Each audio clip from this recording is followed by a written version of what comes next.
Let me talk a little bit about zoning. The first purpose of zoning is to implement the comprehensive plan, to put the comprehensive plan into action.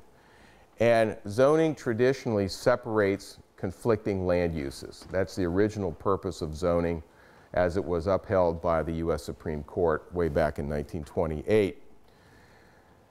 So if you're talking about agriculture and you're talking about houses, they really are not all that compatible. And that's something that, you know, a lot of elected officials unfortunately don't understand. Zoning consists of two elements: a text, the actual written text, and the zoning map, again based on the future land use map.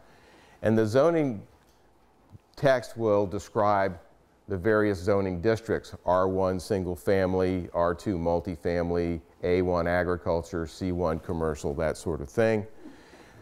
And for each of those districts, you'll have a different density. For example, R1 might be, you know, 4 dwelling units to the acre. R2 might be 10 dwelling units to the acre, that sort of thing.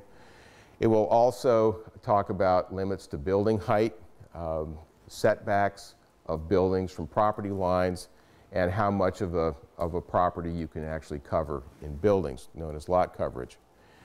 The zoning ordinance will also spell out what are permitted uses. For example, in an agricultural zone, you know, horse barns, riding rings would certainly be permitted uses, I would hope. Whereas, you know, uses like gas stations probably wouldn't be permitted in an agricultural zone.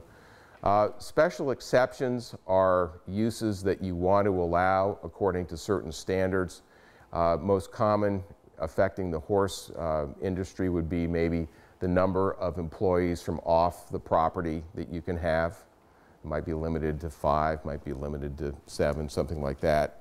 And then conditional uses might be something like, well, if somebody wanted to put in a racetrack, that might be a conditional use because that would affect the entire community rather than just the neighborhood.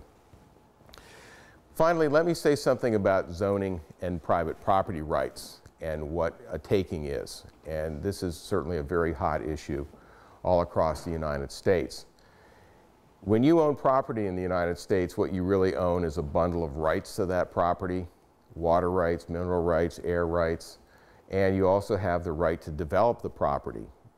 That right to develop the property can be limited to some degree by zoning, but a zoning ordinance cannot remove all economic use of a property. If it does that, then that's clearly a taking under the Fifth Amendment to the U.S. Constitution, and government would have to pay compensation to landowners if they did that. Some of you are from Florida. You're familiar with the Harris Act? Does that ring a bell? Well, the Harris Act is a similar act that the state of Florida passed in the 90s that said if a zoning ordinance or government regulation reduces the value of a landowner's property by more than, say, 10%, then the government has to pay that landowner compensation, which is a pretty strict law. So the way I look at the takings issue is, you know, zoning is a legitimate use of what's called the police power to promote the public health, safety, and welfare. But it has to be reasonable. For example, if you had a suburban area where most properties are 5 to 10 acres and people have horses on them, that's fine. And somebody came in and said, okay, we're going to create in this area an agricultural zone that allows only 1 house per 40 acres. That's just not reasonable. And it would be thrown out. It's not reasonable at all.